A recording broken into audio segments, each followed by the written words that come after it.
पश्चिमी एशिया या middle east में बीते लंबे समय से चल रहे संघर्ष में बहुत कुछ घटा। इसराइल ने सबसे पहले हमास के खिलाफ मोर्चा खोला तो इसके बाद हिजबुल्लाह भी इस जंग में कूदा। इसके कुछ ही महीनों के बाद इसराइल ने दावा किया कि उसने हिजबुल्लाह के एक बड़े भाग को निष्क्रिय या तबाह कर दिया है और उन्हें हरा दिया गया है।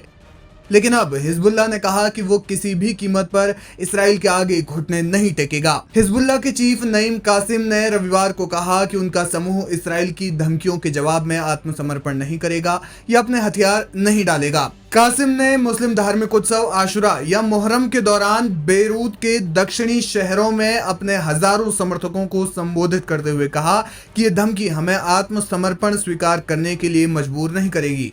सितंबर 2024 में इसराइल ने हिजबुल्लाह के लंबे समय से नेता रहे हसन नसरल्लाह को एक एयर स्ट्राइक में मार गिराया था। इसके बाद उनके उत्तराधिकारी के रूप में नईम कासिम को चुना गया, जिन्होंने इसराइल के खिलाफ जंग जारी रखी। हालांकि बाद में दोनों के बीच सीज फायर हो गया। उन्होंने कहा कि ग्रुप के लड़ाके अपने हथियार नहीं छोड़ेंगे। उन्होंने जोर देकर कहा कि उनके लड़ाकों को पहले इसराइल की आक्रामकता को रोकना होगा। खास बात यह है कि उनका ये बयान ऐसे समय में आया है जब अमेरिकी दूत टॉम बैरक के सोमवार को बेरूत आने की उम्मीद थी। कुछ रिपोर्ट्स के मुताबिक नईम कासिम ने कहा कि घायलों ने हमारे दिलों में अबू अल फदल अल अब्बास की तरह दृढ़ संकल्प पैदा किया है और मुझे आप पर गर्व है। अल्लाह की इच्छा से हम एक साथ हिजबुल्लाह का झंडा और प्रतिरोध को जीत तक ले जा रहे हैं। अगर किसी ने ये सोचा कि वो प्रतिरोध के हथियार छीन सकता है तो उन्हें बता दें कि हम करबला के शहीदों की तरह लड़ेंगे। World-class faculty, cutting-edge labs and immersive learning. A vibrant campus life beyond the classroom. SGT University, nurturing future leaders. इसके अलावा उन्होंने अपने समर्थकों से तमाम बातें कही जिसमें मुख्य रूप से हथियार न डालने की ही बात शामिल थी।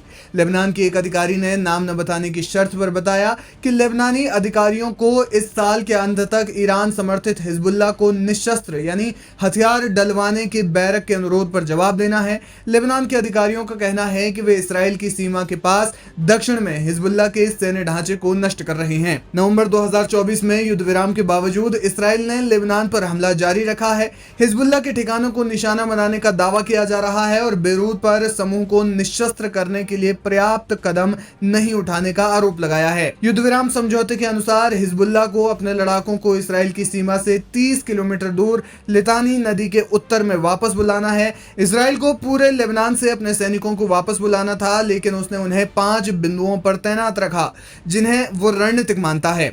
हालांकि दूसरी ओर हिजबुल्लाह ने हथियार डालने के दावों को स्पष्ट रूप से खारिज कर दिया है। अब देखना यह होगा कि हिजबुल्लाह चीफ नईम कासिम के इस बयान के बाद इसराइल और हिजबुल्लाह में क्या तनाव पैदा होता है।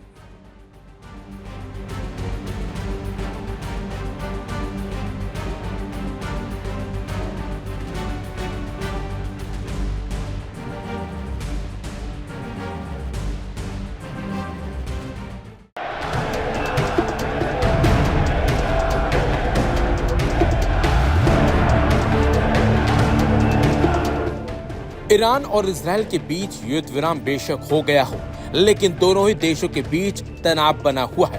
तनाव भी ऐसा बना हुआ है कि कभी भी किसी भी वक्त दोनों ही देश एक दूसरे पर बड़ा अटैक कर सकते हैं।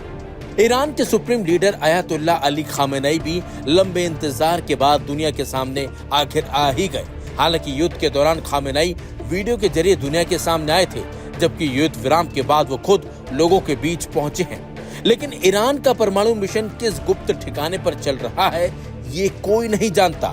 बस ईरान में जो हो रहा है उससे तय माना जा रहा है कि तेहरान परमाणु बम बनाकर रहेगा। अमेरिका और इजराइल का बारूद बेकार साबित हुआ है। ईरान अपने इरादे पर डटा हुआ है और डरने की जगह इजराइल को लगातार धमकी देने में लगा है। ईरान से IAEA की टीम को बाहर निकाला जा चुका है। परमाणु मिशन को लेकर वो खुली चुनौती दे रहा है। वहीं अब आज यानी कि रविवार का दिन बेहद अहम होने वाला है, क्योंकि आज मुहर्रम की 10वीं है और माना जा रहा है कि इसी दिन ईरान परमाणु परीक्षण करेगा। खामेनेई शनिवार को आशुरा से जुड़े एक शोक समारोह के जरिए पहली बार सार्वजनिक रूप से सामने आ गए। वो ईरान इजराइल युद्ध शुरू होने के बाद पहली बार सार्वजनिक रूप से दिखाई दिए हैं। खामेनेई के सामने आने से ऐसे कयास लगाए जा रहे हैं कि जो बरसों से नहीं हुआ, क्या वो रविवार को होने वाला है। रविवार के दिन क्या बड़ा धमाका होगा उम्मीद तो यही जताई जा रही है कि रविवार को ईरान के हिस्से में यूं ही धूल का गुब्बार उठेगा। World-class faculty, cutting-edge labs, and immersive learning. A vibrant campus life beyond the classroom. SGT University, nurturing future leaders. Iran से रविवार को दो बड़ी खबरें सामने आ सकती हैं। माना जा रहा है कि एटमी टेस्ट को खामेनेई की हरी झंडी मिल चुकी है और इस टेस्ट के साथ लंबे समय से सीक्रेट ठिकाने पर रह रहे खामेनेई बड़े ऐलान के साथ सामने आ सकते हैं। अमेरिका जैसे शक्तिशाली देश का खुफिया तंत्र भी खामेनेई के सीक्रेट प्लान के आगे फेल है। खामेनेई जमीन के नीचे हैं या फिर समुद्र के गहराई में, ईरान को लेकर इस वक्त कुछ रहस्य भी है। पहला यह है कि परमाणु मिशन का सीक्रेट ठिकाना कहां पर है, फोतरोत नातांज से मशीनें कहां भेजी गईं, और दूसरा यह है कि खामेनेई कहां पर छिपे हुए हैं। सीजफायर के बावजूद वो सामने क्यों नहीं आए। ईरान का वो प्लान काफी खतरनाक भी हो सकता है। कोई भी देश दूसरे को डराने के लिए शक्ति प्रदर्शन करता है, बयानबाजी करता है, लेकिन खामेनेई गायब होकर अपने दुश्मनों को डरा रहे हैं।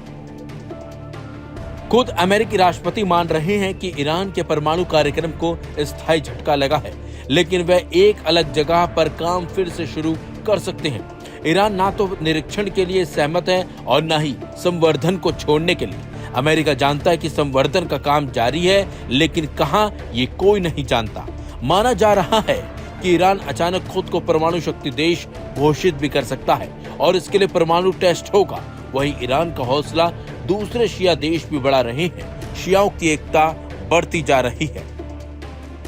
ईरान और दुनिया भर में लाखों मुसलमान तीसरे शिया इमाम हुसैन की शहादत की सालगिरह से एक दिन पहले तसुआ माना रहे हैं।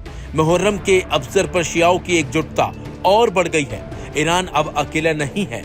ईरान के साथ कई शिया बहुल देश भी साथ आ गए हैं। Iraq, Azerbaijan, Lebanon, Bahrain, Yemen जैसे देश अब यहूदियों के खिलाफ एकजुट हो चुके हैं। शिया देशों में नजदीकी बड़ी है, सभी ईरान को सपोर्ट कर रहे हैं। जबकि इससे पहले दावा किया जा रहा था कि ईरान एक सीक्रेट न्यूक्लियर साइट की स्क्रीन पर खामेनेई अचानक देखे गए।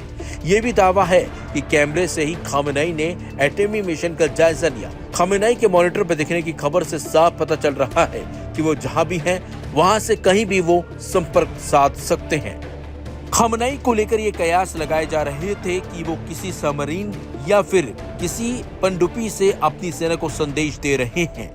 क्या समुद्र ही खामेनेई का ठिकाना है?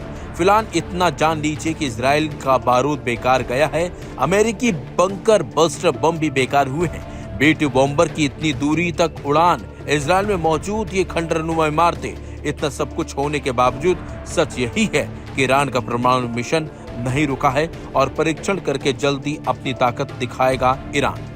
फिलहाल पूरी दुनिया की नजरें खामेनेई पर टिकी हुई हैं कि आखिरकार वो आज यानी कि रविवार को क्या बड़ा ऐलान करने वाले हैं। अमेरिका और इजराइल की भी इसी वजह से टेंशन बढ़ी हुई है।